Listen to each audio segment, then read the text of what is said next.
नमस्कार मित्रांनो, आपले स्वागत आहे. मित्रांनो, आज मी तुम्हाला देवी भागवत पुराणामध्ये लिहिलेली नवरात्री पर्वामधील महानवमीची एक अलौकिक कथा सांगणार आहे. ही कथा खूप ज्ञानवर्धक आणि महत्त्वपूर्ण आहे. ही कथा ऐकणाऱ्याच्या जीवनातील सर्व दुःखे आणि संकटे नाहीशी होतात. नवरात्रीच्या नवमीच्या दिवशी ही कथा ऐकायला पाहिजे. ज्याप्रमाणे पहाटेच्या मंगल प्रार्थनेचे सूर आत्म्याला जागृत करतात, त्याप्रमाणे श्रद्धेने श्रवण केलेली देवीची गाथा आपल्या अंतःकरणातील अंधकार दूर करून भक्तीचा दिव्य प्रकाश पसरवते. मित्रांनो, देवी भागवत पुराणाच्या पंचम स्कंधातील ही कथा आहे. पराक्रमी राजा सुरथ आणि त्यांच्यासोबतच्या व्यापारी समाधिक यांची. या पवित्र कथेत आपण राजाच्या दुःखाला, व्यापाऱ्याच्या व्यथेला आणि महान मुनी सुमेधांच्या सल्ल्यामुळे त्यांच्या जीवनात घडलेल्या अद्भुत आध्यात्मिक परिवर्तनाला साक्षी होऊ. चला तर मग मनःपूर्वक ऐकूया ही भक्तिमय गाथा. मित्रांनो, त्या अगोदर एक विनंती करते. कथा ऐकण्यापूर्वी मनात देवीचे स्मरण करून कमेंटमध्ये जय भगवती दुर्गा नक्कीच लिहा आणि प्लीज व्हिडिओला लाईक करायला विसरू नका. माझ्या मेहनतीला खूप प्रोत्साहन मिळेल. चला तर मग मी सुरू करते. मित्रांनो, स्वारोचिष मन्वंतरामध्ये सुरथ नावाचे एक महापराक्रमी राजा होऊन गेले. राजा सुरथ ही अत्यंत न्यायप्रिय आणि प्रजेचे प्रेमाने पालन करणारे राजे होते. आपल्या राज्यात त्याने सुख समृद्धी आणली होती आणि प्रजेला आनंदाने नांदविले होते. मात्र नियतीला काही वेगळेच मान्य होते. एकदा म्लेच्छ राजांनी सुरथ राजाच्या राजधानीला घेरले. ते अनेक हत्ती, घोडे व दानव घेऊन प्रगट झाले. पण राजा सुरथ खूप बलवान, बुद्धिवान आणि पराक्रमी होता. तो त्यांना सहजरित्या हरवू शकत होता. पण दैवाचा खेळच विचित्र होता. राजाने महापराक्रम दाखवून युद्ध केले, पण युद्धात सुरथ राजाचा पराभव झाला. कपटी म्लेच्छ अर्थात मरू प्रदेशातील शत्रूंनी आणि विश्वासघातकी मंत्र्यांनी संगनमत करून त्यांचे राज्य हस्तगत केले. पाहता पाहता त्यांचा ऐश्वर्यसंपन्न प्रदेश हातातून निघून गेला. प्रजेचा अन्नदाता राजा स्वतःच आसरा शोधण्यासाठी वनवास पत्करून निघाला. पराजयाच्या या आघाताने सुरथ राजाच्या हृदयात दुःखाचे काळे ढग दाटले होते. राजवाड्याची वैभवशाली दालने, दरबारातील गजबजाट आता फक्त आठवणीत उरले होते. आपल्या परिवाराला आणि प्रियजनांना मनातील दुःख दडवून त्याने निरोप दिला. डोळ्यांत अश्रू, हृदयात असह्य वेदना आणि डोक्यावर पराभूत राज्याचे ओझे घेऊन सुरथ एकटा अज्ञात वाटेने निघाला. वनातील घनदाट वृक्षांच्या सावल्या त्याच्या सोबत चालत होत्या. पक्ष्यांचे हलके आवाज आणि दूर कुठेतरी वाहणाऱ्या झऱ्याची मंजूळ झुळझुळ त्याच्या व्याकुळ मनाला थोडी शांती देत होती. आकाशातील सूर्य कलत चालला होता. सोनेरी किरणे झाडांच्या पानांतून झिरपत होती. परंतु सुरथ राजाच्या अंतरात मात्र अंधार दाटला होता. दिवस मावळत होता, तसतसे त्याच्या आशेचाही किरण मंदावत चालला होता. मनात सतत एकच प्रश्न घोळत होता.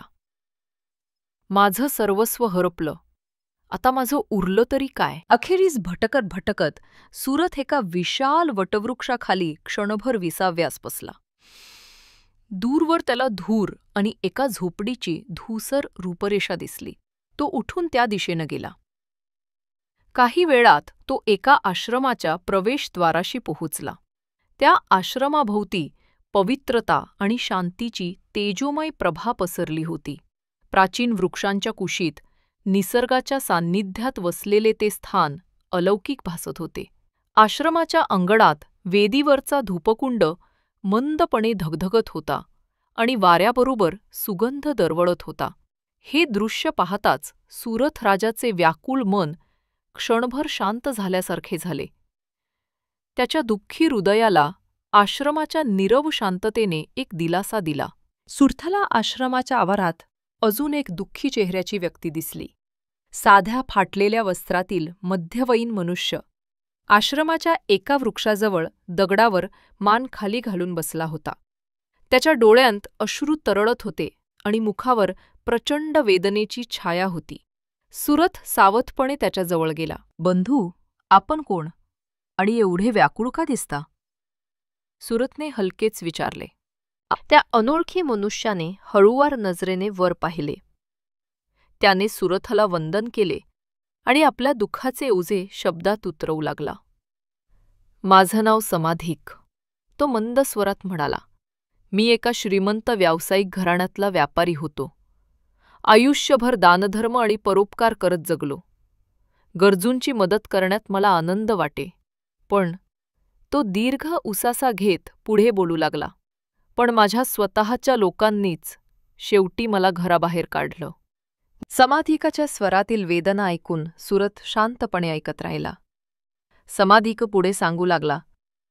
माझी पत्नी आणि मुलांनी, ज्यांच्यावर मी जीवापाड प्रेम केलं, ज्यांच्यासाठी वर्षानुवर्ष कष्ट उपसले, त्यांनीच लोभापायी मला आपल्यापासून दूर लोटलं. माझी सारी संपत्ती त्यांनी हडप करून मला निराधार रस्त्यावर सोडून दिलं. ज्या आपल्या माणसांच्या सुखासाठी मी माझं सर्वस्व झोकून दिलं, त्या लोकांच्या दृष्टीने माझी आता काहीच किंमत उरली नव्हती. समाधिकचे डोळे भरून आले होते. तो पुढे म्हणाला. आज मी सर्वस्व गमावलं आहे. ना धन उरलं, ना परिवार. तरीसुद्धा आश्चर्य अशी आहे की ज्यांनी मला इतकं दुःख दिलं त्यांच्याबद्दलच माझ्या मनाला अजूनही चिंता वाटते आहे. त्यांनी मला दूर लोटलं तरी माझ्या अंतरीची माया त्यांच्यावरून काही केल्या सुटत नाही.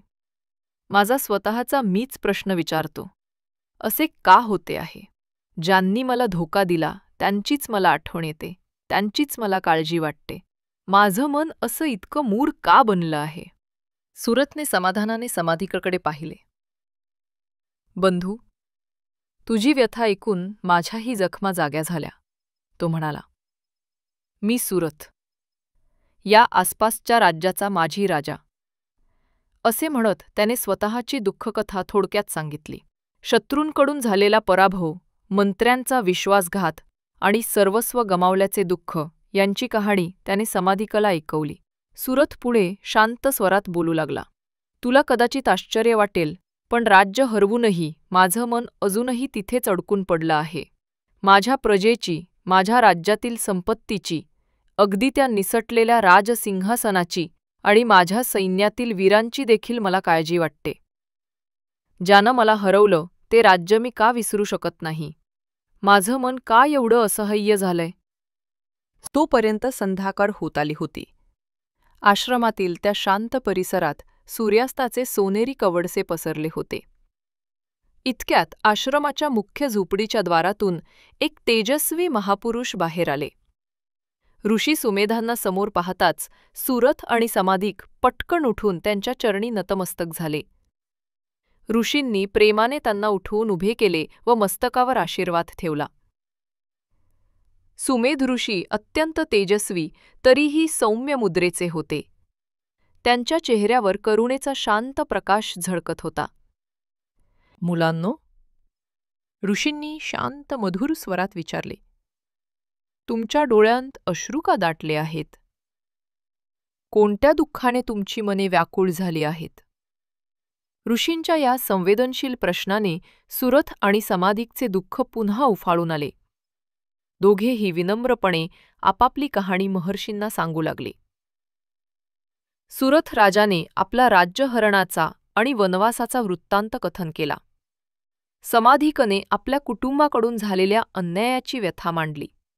दोघांच्या कथा ऐकून ऋषी सुमेधांच्या डोळ्यांत करुणेचे अश्रू चमकले.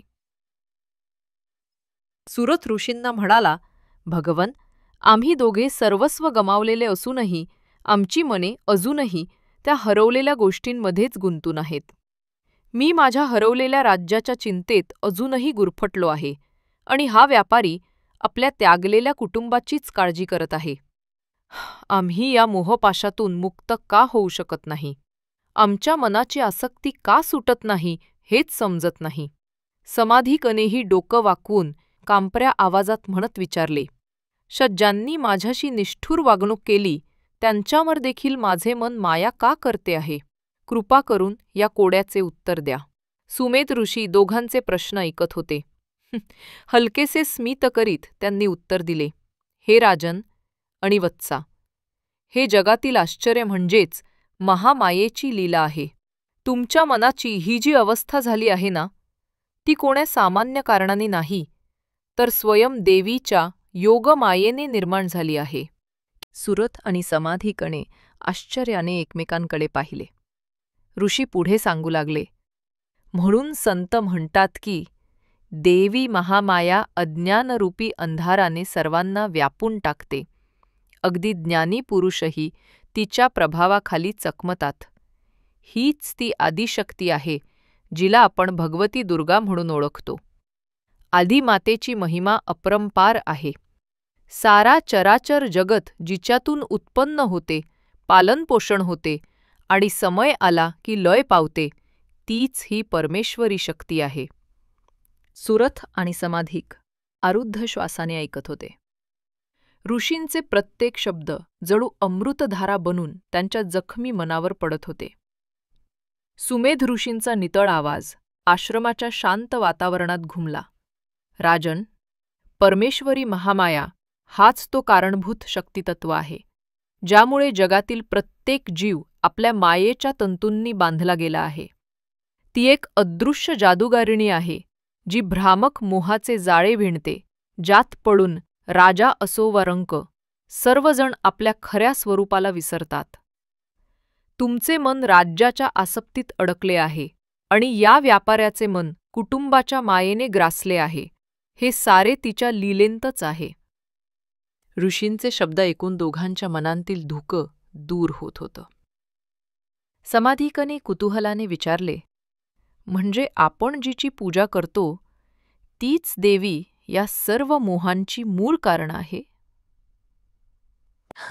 होय, ऋषी मंद हसत उत्तरले, हीच ती दुर्गा आदिशक्ती, जी सर्वांसाठी अदृश्य असूनही सर्वत्र विद्यमान आहे. आणि हेही लक्षात ठेवा की तीच या भ्रमातून मुक्तीही देते. दुर्गा म्हणजे दुर्गम संकटांपासून रक्षण करणारी दैवी कवच. तीच भक्तांना संसाररूपी दुर्गम मार्गातून तारून नेते. जगदंबा भक्तांच्या रक्षणासाठी विविध रूपे धारण करते. तिचे पराक्रम अनंत आहेत. एकेकाळी ब्रह्मदेवाला त्रास देणाऱ्या मधु कॅटभ नावाच्या राक्षसांचा तिने संहार केला. एका युगात महिषासूर राक्षसाचा वध करून देवांना स्वर्ग परत मिळवून दिला. शुंभ निशुंभासारख्या प्रचंड दैत्यांचा नाश करून तिने धर्माचे रक्षण केले. देवीच्या या महिमा कथांचे संकलन, ज्याला आपण देवी महात्म्य म्हणतो, त्यात तिच्या असंख्य वीरगाथा वर्णिल्या आहेत. सुरथ राजाचे हृदय या कथा ऐकून उल्हसित झाले. त्याचे डोळे आशेने चमकू लागले. व्यापारी समाधिकच्याही मनात नवीन विश्वासाचे अंकुर फुटले. सुमेध ऋषींच्या वाणीने त्यांच्या दुःखांच्या जखमांवर जणू औषधी लेप चढवला होता. देवीच्या महान शक्तीची गाथा ऐकल्यावर त्यांना उमजले की ज्या महाशक्तीमुळे आपण पीडित झालो, तीच महाशक्ती आपली संरक्षिका आणि तारणहारही आहे. महर्षींनी पुढे शांतपणे सांगितले, तुमच्या प्रश्नांचे उत्तर एकच आहे.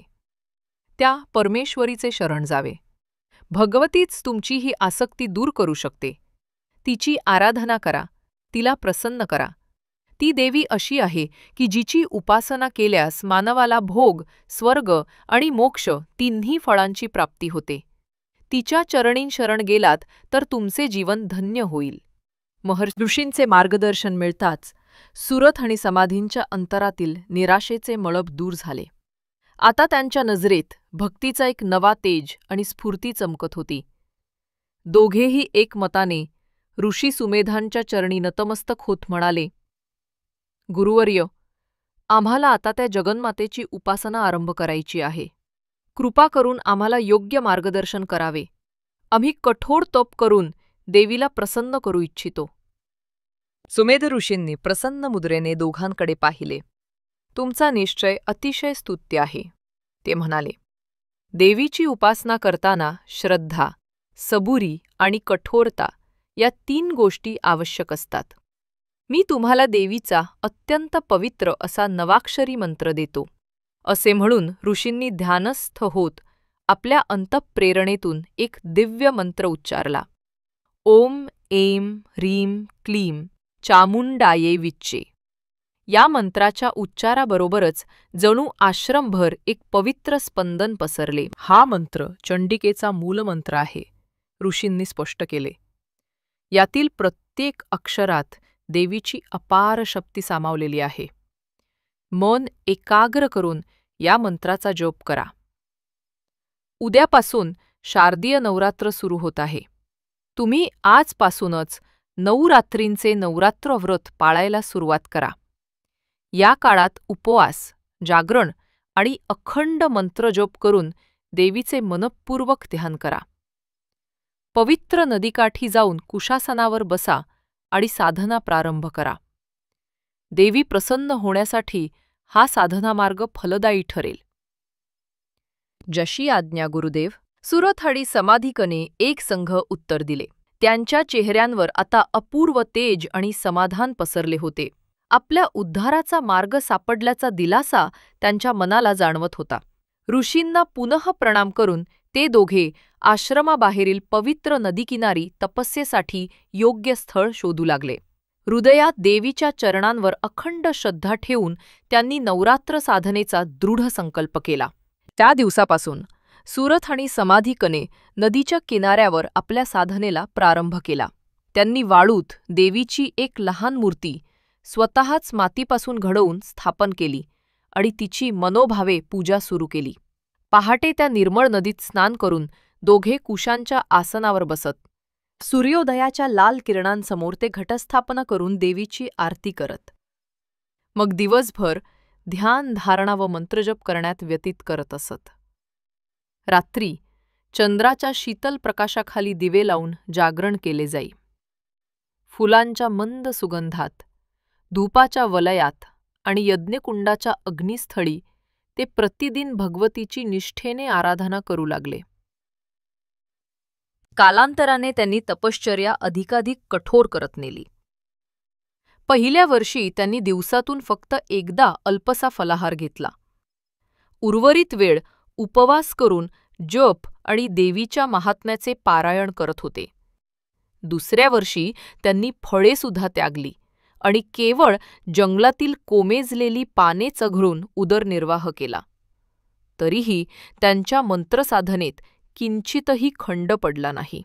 तिसऱ्या वर्षी त्यांनी अन्नपान पूर्णतः सोडून दिले. फक्त नदीचे थोडे पाणी आणि वारा यांवर देहाधारणा केली. शरीर जरी कृश होत चालले होते तरी मन अधिकाधिक सबळ, निर्मळ आणि एकालक्षी होत गेले. दिवसेंदिवस ते अधिक तल्लीनतेने ओम ऐं ह्रीं क्लीं चामुंडायै विच्चे हाच महामंत्र जपत राहिले. मंत्रोच्चारांच्या प्रत्येक आवर्तनासोबत त्यांच्या हृदयातील भक्तीचा प्रकाश अधिक तेजस्वी होत गेला. निसर्गही त्यांच्या परीक्षेला घेत असल्यासारखा.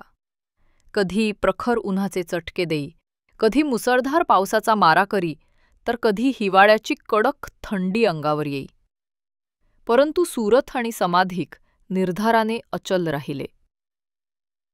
वादळी वारे असोत वा आकाशातून बरसणारे पावसाचे थेंब, त्यांची ध्यानस्थिती कणभरही ढळली नाही. त्यांचा संकल्प हिमालया एवढा अढळ होता. त्यांच्या जपतपातून प्रचंड आध्यात्मिक ऊर्जा प्रकट होत होती, जी सभोवतालच्या वातावरणालाही पवित्र करून टाकत होती. असे करता करता 2 वर्ष लोटली. एक रात्री देवीने त्यांना स्वप्नात दर्शन दिले. अंबिका देवी त्यांच्या स्वप्नात प्रकट झाली तेव्हा तिने रक्तवर्णाची लाल वस्त्रे परिधान केली होती आणि विविध अलंकारांनी सुशोभित असा तिचा रूपमाधुर्यपूर्ण चेहरा प्रसन्नतेने उजळला होता. या दिव्य स्वप्नानुभवाने सुरथ आणि समाधिक यांना नवचेतना मिळाली. त्यांच्या भक्तीचे बळ आणखी वाढले. त्यांनी अधिक जोमाने जप आणि तप सुरू ठेवले. तथापि 3 वर्षांची अखंड तपश्चर्या पूर्ण होऊनही देवीचे प्रत्यक्ष साक्षात्कार काही झाले नव्हते. आता त्यांच्या अंतःकरणात एका वेगळ्याच प्रकारची व्याकुळता दाटली. एका संध्याकाळी सूर्य अस्ताला जात असताना सुरथ राजा ध्यानातून उठला.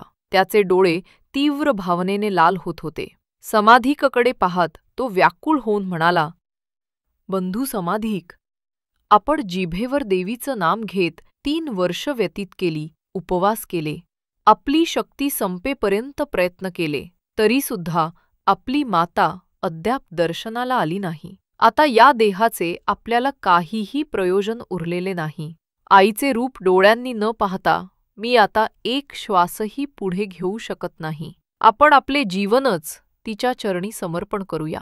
समाधिकनेही दुःख मिश्रित निर्धाराने उत्तर दिले, राजन, हे जीवनच तिने दिले आहे आणि आता तेच तिच्या चरणी अर्पण करण्याचा वेळ आला आहे.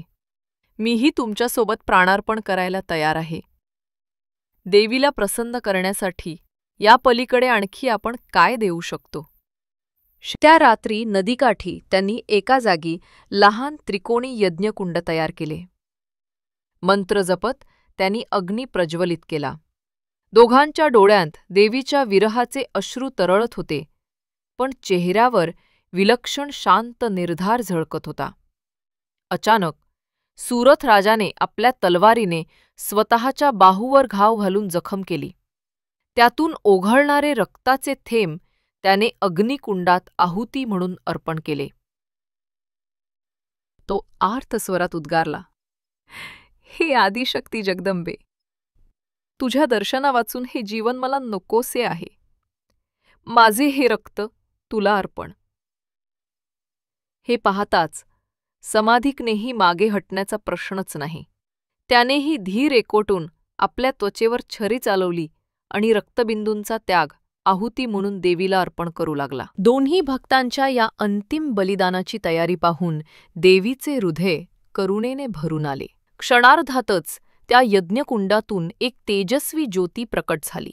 त्या ज्योतीचे तेज इतके प्रखर होते की सभोवतालचा अंधार क्षणांत नाहीसा झाला. सुरथ आणि समाधिकने आश्चर्यचकित होऊन पवित्र अग्निकुंडाकडे पाहिले. अग्निज्योतीच्या प्रकाशातून हळूहळू एका दिव्य नारीचे आकृतिबंध साकारू लागले. काही श्वासांच्या अवधीमध्येच देवी स्वतः त्यांच्या समोर अवतरली. देवीचे विराट रूप वर्णन करण्यासाठी शब्द अपुरे पडत होते. तिच्या मुखमंडलाचा सोनेरी आभा शतसूर्यांच्या तेजानेही अधिक उजळ होता. तरी चेहऱ्यावर ममतेची शीतल छटा पसरली होती. रक्तवर्ण वस्त्रांनी भूषित तिची मूर्ती अद्भुत तेजस्वी दिसत होती. ती अष्टभुजा चंडिका होती. एका हातात त्रिशूल, दुसऱ्यात तलवार, तिसऱ्यात कमळ, चौथ्या हातात अंकुश अशी विविध आयुधे आणि वर्दमुद्रा अभयमुद्रेने तिच्या हातांचा अलंकार झाला होता. देवी सिंहवाहिनी होती. तिच्या मागे एका महाकाय सिंहाचा साक्षात्कार झाला, जो देवीच्या तेजाने झळाळून निघाला होता. अवघे आकाश देवीच्या जयघोषांनी आणि डमरू शंखनादांनी निनादून गेले. देवीसमोर सुरथ आणि समाधिक दोघे अचंबित होऊन साष्टांग दंडवत पडले. आनंदाश्रूंनी त्यांच्या डोळ्यांच्या कडा ओथंबल्या.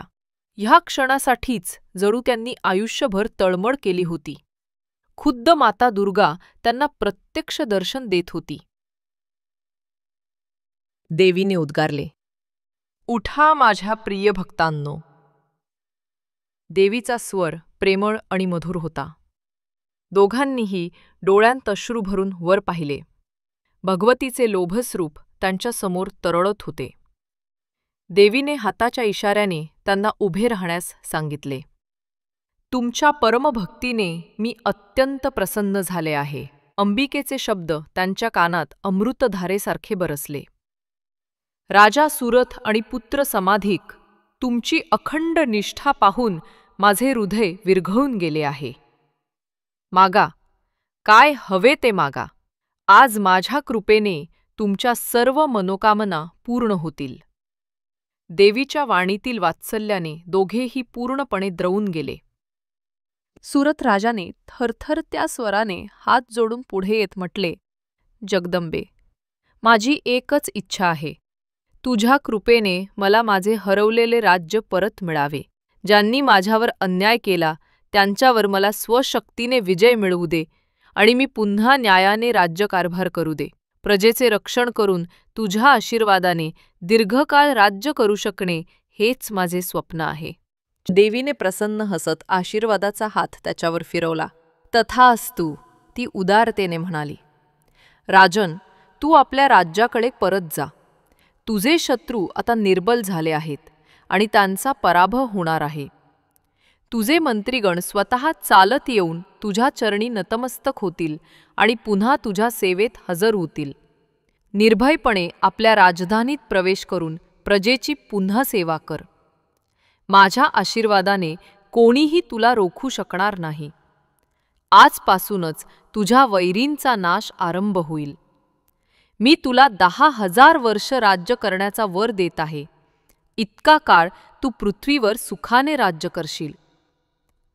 आणि या जन्मानंतर पुढील युगात तू सूर्यकुलात जन्म घेऊन सावर्णी मनू म्हणून महान कीर्ती प्राप्त करशील. देवीचे वचन ऐकताच सुरथने पुन्हा साश्रू नयनांनी देवीला दंडवत प्रणाम केला.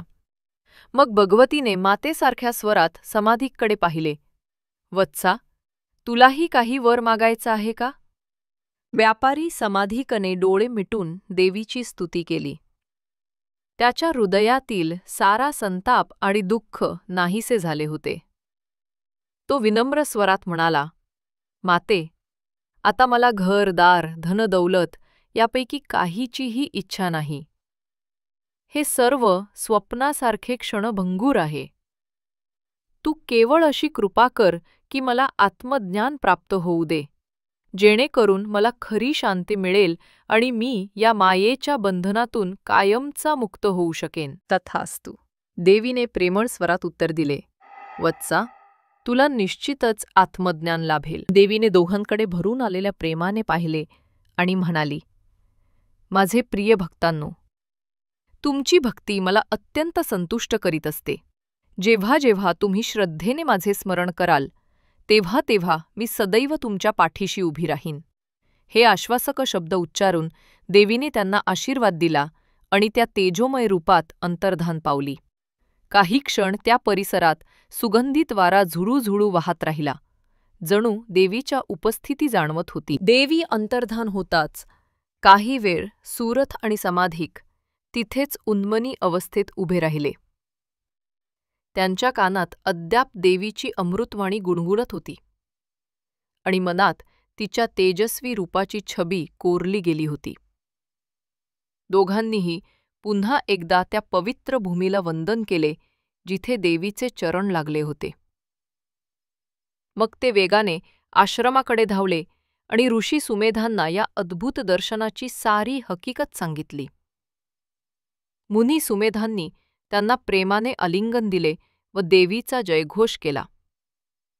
दोघांवर आशीर्वादांचा वर्षाव करून त्यांनी पुढील वाटचालीसाठी शुभेच्छा दिल्या. सकाळ होताच राजा सुरथ आपल्या घोड्यावर आरूढ होऊन राजधानीकडे प्रस्थान करू लागला. अर्ध्या वाटेत त्याला आपल्या राज्यातील काही मंत्री आणि सैनिक घाईघाईने येताना दिसले. राजाला पाहताच त्यांनी आश्चर्याने व आनंदाने राजाधिराज की जय असा गजर केला. मंत्र्यांनी येताच अपराधीपणे सुरथच्या चरणांवर मस्तक ठेवले. महाराज, ते गहिवरलेल्या आवाजात म्हणाले, आमच्याकडून मोठा अपराध झाला. आम्ही स्वार्थापोटी शत्रुपक्षाशी हात मिळवणी करून आपल्याला पदच्युत केले. पण देवाच्या न्यायाने त्या पापाचे फळ आम्हालाच भोगावे लागले. आपल्या शत्रूंचा सैन्यासहित संपूर्ण विनाश झाला आहे. कृपा करून आता आम्हाला क्षमा करा आणि पुन्हा राज्याची सूत्रे आपल्या हाती घ्या. देवीच्या कृपेने सुरथ राजाच्या हृदयात आधीच क्षमेचा आणि करुणेचा स्रोत उचंबळला होता.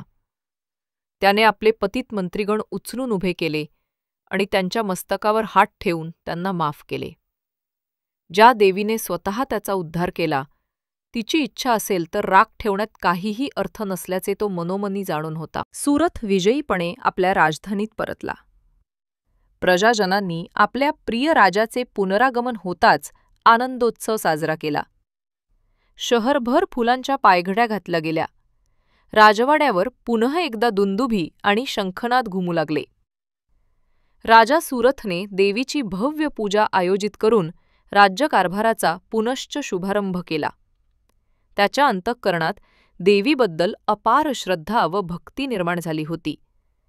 तो दरवर्षी शारदीय नवरात्रोत्सव मोठ्या उत्साहाने साजरा करू लागला आणि समस्त जनतेलाही देवीची उपासना करण्यास प्रवृत्त केले.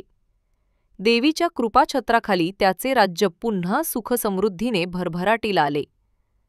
सुरथ राजा दीर्घकाळ न्यायाने राज्य करत राहिला आणि अखेरीस देवीने दिलेल्या वरदानाप्रमाणे आयुष्य संपल्यावर पुढील मन्वंतरात मनुपद प्राप्त करून अमर कीर्तीला पोहोचला. समाधिक वैशानेही देवीची कृपा शिरसावंद्य मानली आणि उर्वरित आयुष्य अध्यात्ममार्गी जगण्याचा निर्धार केला.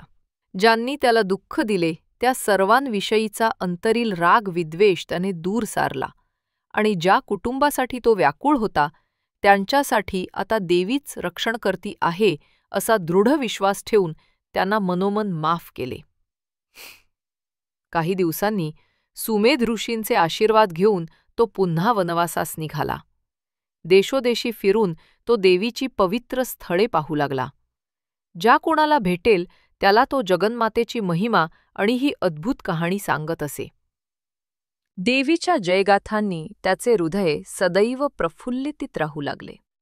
त्याच्या श्वासांच्या प्रत्येक स्पंदनात जय भवानी, जय जगदंबा हाच मंगलनाद घुमू लागला. अखेरीस वर्षानुवर्षांच्या ज्ञानभक्तीच्या साधनेनंतर त्याला जीवनातच परमार्थाची प्राप्ती झाली. सर्व आसक्ती आणि बंधने गळून पडल्याने त्याला जीवनमुक्तीची अनुभूती आली. समाधिक वैशाचा अंतिम समय आला तेव्हा त्याचे मन पूर्ण शांत आणि तृप्त झाले होते. देवीच्या नामस्मरणातच त्याने प्राण सोडला आणि आईच्या चरणांमध्ये चिरंतन शांततेत विलीन झाला. मित्रांनो, जर ही पवित्र कथा तुमच्या हृदयाला स्पर्शली असेल तर कृपया या व्हिडिओला लाईक करा, कमेंटमध्ये जय माता दुर्गा असा संदेश लिहा आणि पुढील कथा ऐकण्यासाठी आमच्या चॅनलला सबस्क्राईब करायला विसरू नका. जय माता दुर्गा.